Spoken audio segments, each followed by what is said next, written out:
नमस्कार दोस्तों, हमारे YouTube चैनल पर आपका स्वागत है। हम उम्मीद करते हैं कि आपको हमारी कहानियाँ पसंद आ रही होंगी। कहानी का शीर्षक है भूतिया पेड़। मेरा नाम अमन है और मैं एक ट्रैक्टर ड्राइवर हूँ। वैसे मैं हर रोज़ शाम को होने से पहले ही अपने घर चला जाता हूँ, पर आज ट्रैक्टर पर कुछ ज़्यादा ही काम आ गया था, जिसके कारण मुझे अपने घर जाने में काफ़ी देरी हो गई। अब रात के लगभग 11 बज चुके हैं और अब जाकर मेरी छुट्टी हुई है आज की, और अब मैं अपना ट्रैक्टर चलाकर अपने घर की ओर आ ही रहा था।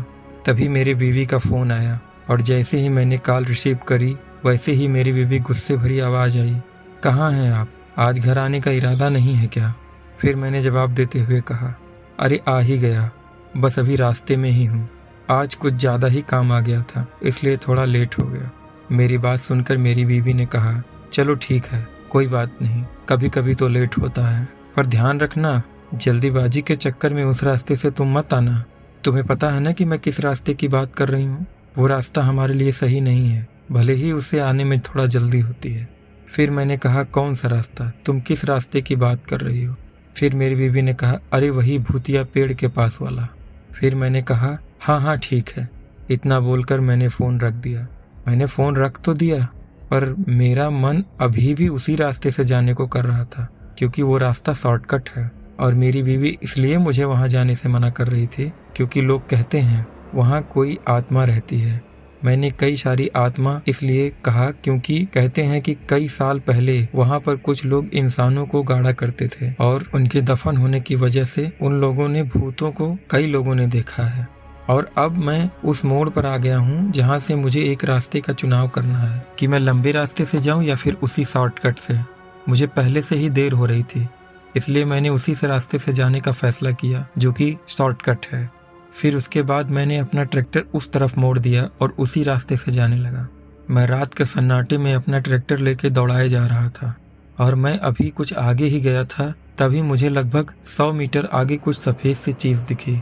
पहले तो मुझे सही से पता नहीं चला कि वो है क्या, पर जब मैं थोड़ा और आगे गया तो देखा एक औरत सफ़ेद से कपड़े पहने हुए अपने बालों को सर के आगे करके बैठी हुई थी और वो आगे पीछे हिले जा रही थी।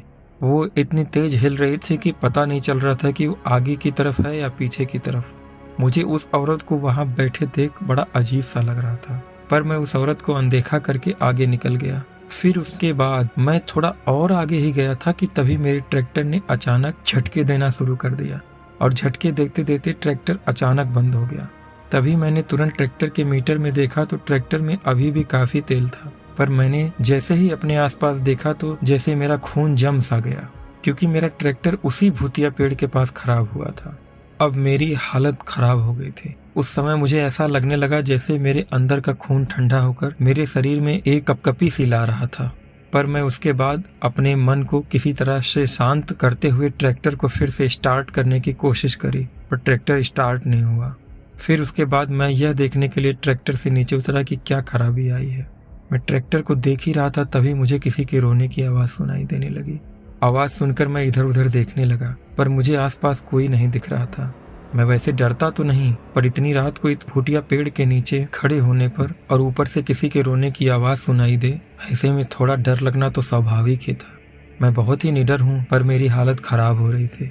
मुझे ऐसे रोने की आवाज़ और तेज सुनाई देने लगी थी, पर मैं अभी भी मुझे वहाँ कोई दिख नहीं रहा था। फिर उसके बाद मैं यह देखने के लिए उस भूतिया पेड़ के पास जाकर देखने की कोशिश करने लगा। मैं जैसे ही उस भूतिया पेड़ के दूसरी ओर गया, तब मैंने देखा अब वहाँ वही औरत बैठी रो रही थी जो मुझे कुछ देर पहले दिखी थी। मुझे उस औरत से डर तो लग रहा था, फिर भी मैंने बड़ी हिम्मत करते हुए पूछा, अरे आप कौन हैं? आप इतनी रात में इस ठंड में इस पेड़ के नीचे क्यों कर रही हैं? आप यहाँ रो क्यों रही हैं? मेरी बात सुनकर उस औरत ने अपना सर मेरी ओर करा, पर मैंने जैसे ही उस औरत का चेहरा देखा तो जैसे मेरे अंदर के खून की जगह बर्फ का पानी बहने लगा हो। मुझे कपकपी सी हो गई। अगर मेरी जगह कोई और कमजोर दिल वाला इंसान होता ना, तो उसका चेहरा देखने के बाद उसका हार्ट फेल हो जाता, क्योंकि उस औरत का चेहरा बड़ा ही भयानक था। मैं उस औरत का चेहरा देखते ही वहां से अपनी ट्रैक्टर की ओर भागने लगा और फिर मैं सीधा अपने ट्रैक्टर के पास ही आकर रुका और फिर से मैं ट्रैक्टर स्टार्ट करने की कोशिश करने लगा और इस बार ट्रैक्टर 1-2 शेल्फ में ही स्टार्ट हो गया। और जैसे ही ट्रैक्टर स्टार्ट हुआ तो उसकी हेडलाइट से मैंने आगे रोशनी हो गई और मैंने रोशनी में जैसे ही आगे देखा तो मुझे 4-5 बड़े ही भयानक लोग दिखाई दिए। वो सब मेरे ही पास आते जा रहे थे। धीरे धीरे वो सब मेरी तरफ बढ़ रहे थे। मेरे साइड से भी 5 लोग आने लगे, वो भी मेरी तरफ ही बढ़ रहे थे। मेरा दिल दुगनी रफ्तार से धड़क रहा था और मेरी आंखों के सामने अंधेरा सा छाने लगा था।